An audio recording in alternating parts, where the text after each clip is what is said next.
Hi everyone, Dan and Julian here, nurse practitioner for Danesthetics Medical. This is my clinic located here in Ottawa, Canada. In the past, one of your favorite videos as a medical provider was injection depth for Botox around the face. So today I'm offering you injection depth for fillers around the face, and I think you guys are going to love this video. Now, if you're a medical provider and you're looking to try and increase your game, I highly recommend checking out my premium channel. This extremely affordable membership is designed for providers like you. It offers you live demos with step-by-step guidance. I also give you live streams every other week to chat about clients. In my personal opinion, this is the best value that you'll ever spend on medical aesthetics in your career. So before you go, click that join and check it out. But let's get on with the video. I'm excited for this one. This really applies for needle. It can apply for cannula if you want, but really this is more of a guide for most needle techniques. And as newer providers, you guys are usually going to start off using a needle. So have this as the baseline and you guys will be good to go. So before we begin, we're going to have to bring in my assistant, Sarah. Say hey, Sarah, and check out her face. She's all marked up. And we're going to go from the hairline all the way down to the neck. And we're going to take this in sequence to make sure that you understand what's going on. Okay, so let's start off here. Basically, look at Sarah's face and look at the hairline, and the two main arteries that I want you to evaluate here and notice are these two right here. These two arteries, this one's your supratrochlear artery and this one's your supraorbital artery. They both connect to the eye, to the ophthalmic artery. So the last thing you want to do is put filler in one of these guys because potentially it can lead to the eye and cause blindness. Right off the bat, huge red flag, and it's probably the scariest thing that you can encounter in medical aesthetics, so let's avoid that. The understanding of how to avoid it is basically understanding the depth of the arteries and where they change. These arteries run extremely deep all the way until 1.5 centimeters above the rim. Not the eyebrow, the rim. So feel the rim here. You're going to feel this orbital rim, the bone. And when you feel that, it's going to be 1.5 centimeters higher. You're going to make a line and you can inject above there because these arteries start becoming superficial at that point. So once they become superficial, then you want to inject deep, right? Exactly. Or if the artery is superficial, stay away from that. The other thing too, the question that you'll get is, what happens if I put my needle through the artery? Putting the needle through the artery is not a big deal. It's actually harmless. You just don't want the tip of the needle to be inside the artery so you're not occluding it. Going through is completely fine, and that could be the case. You have no idea. There's arteries and veins all over the face, and using a needle, you just want to go deep. So whenever you're above the 1.5 centimeter line, go deep right to the bone, and you're going to inject a little bolus wherever you need to in order to, help smooth out some hollowings or indentations. Let's move on to the Hi everyone, I just want to interrupt you for a brief moment here to talk about Jane app, which is sponsoring this video. Jane is an EMR documentation platform that I'm using in my clinic. And the main reasons why are because it's affordable, Canadian made, and it's PHIPA approved.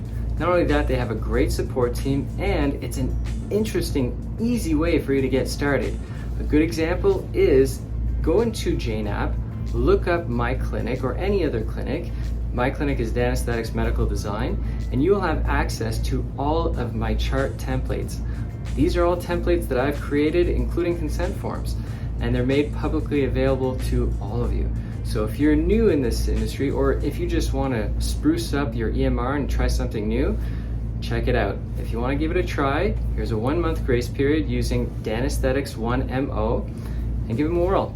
Now back to the video. Actually, as I mark that, I'm going to put D here because we want to stay deep. I want to inject deep here, so I'm putting a D. It's reverse D for you guys, but it's a D. Let's move down to the temporal zone. Okay, so right here we have three major arteries. We have the middle one, which is your largest one, and that's your superficial temporal artery. And that one is superficial. It can lie anywhere, but it's always at least 1.8 centimeters behind this orbital rim, at least. All these arteries do. And then in front of it and behind it, you've got two other arteries. That's your anterior deep temporal artery, and that's your posterior deep temporal artery. So what you're going to want to do is find this orbital rim, again, not the eyebrow, the rim itself, feel it. Find the temporal crest, which is this ridge right here. You can feel it. And what you're going to do is you're going to find the rim, go up the crest by 1 centimeter and down 1 centimeter. And that's your sweet spot. So that's what you're doing here. 1 centimeter up, 1 centimeter down, and you're fine. And again, the reason why you're going to inject there is because this is an avascular region. There are no arteries here. Everything is at least 1.8 centimeters behind this rim. Perfect. Okay, let's make our way down. Okay, so now basically what we're looking at is the mid-cheek here. And this mid-cheek, you're going to notice this artery that comes out, and it's called the transverse facial artery. This artery actually always lies just underneath the bone. It protects itself by laying underneath the bone. So what you'll want to do is whenever you are doing any injections here, you're going to want to stay on the bone, and you can inject deep here.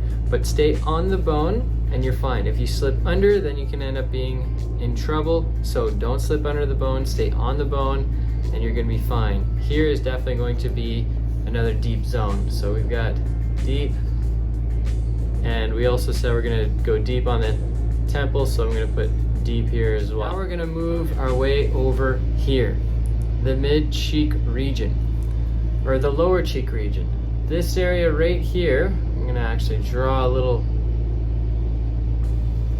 area, just like that. Okay, this area has which artery in it?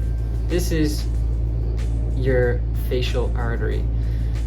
It runs from the carotid, and this facial artery is probably the biggest artery in your entire face. And look at how tortuous it is.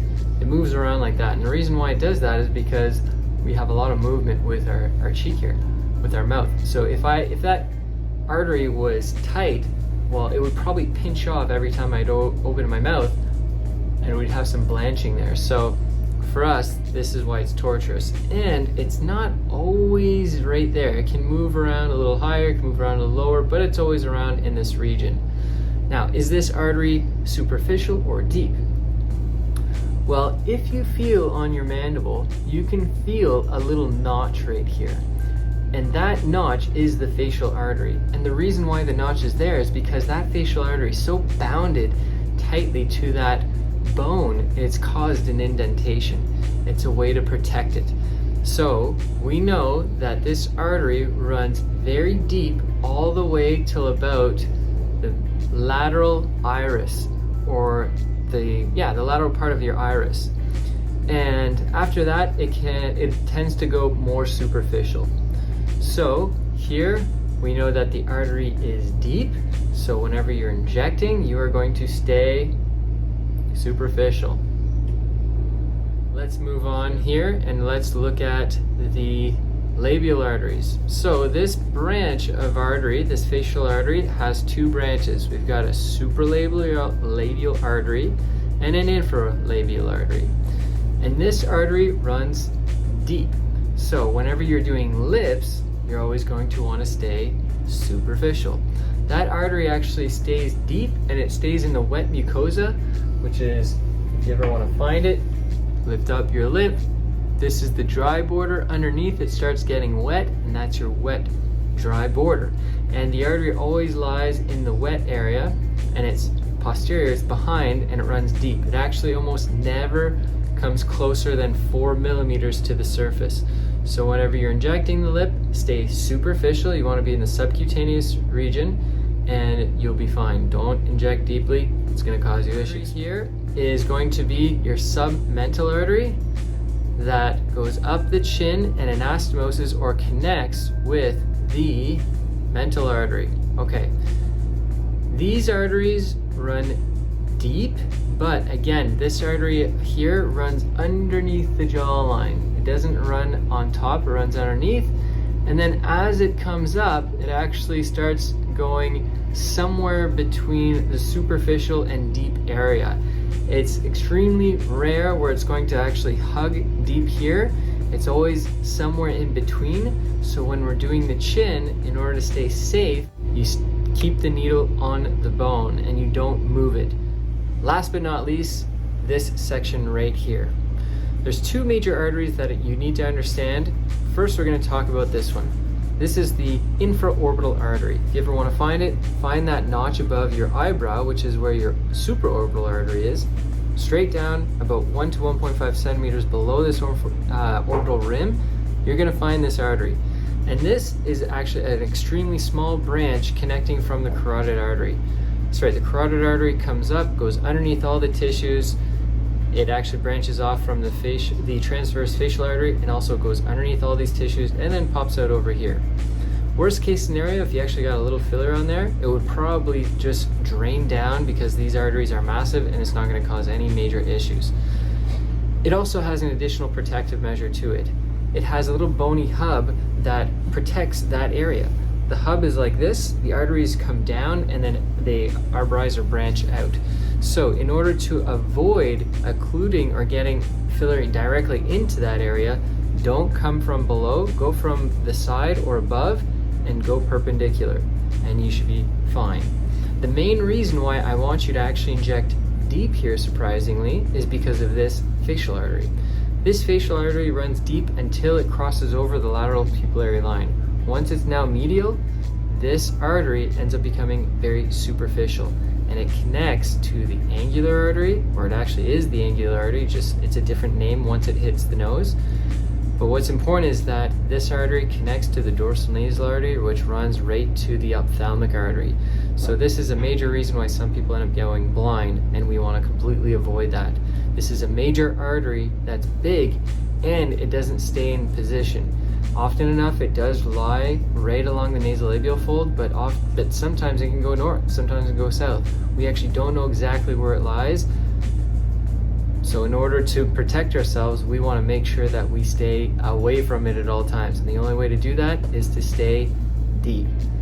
That is why I want you to stay deep. So right here, we're going to put a big D. And when you're injecting here, stay deep. So that's it for me today, guys. This video is targeted for newer injectors because you start off using a needle. But I highly recommend continuing your courses and getting used to using a cannula because a cannula is much safer and you can use it in pretty much all of the areas that I've talked about. So until then, take care of yourselves, exercise daily, and please be nice to absolutely everyone. Take care, guys.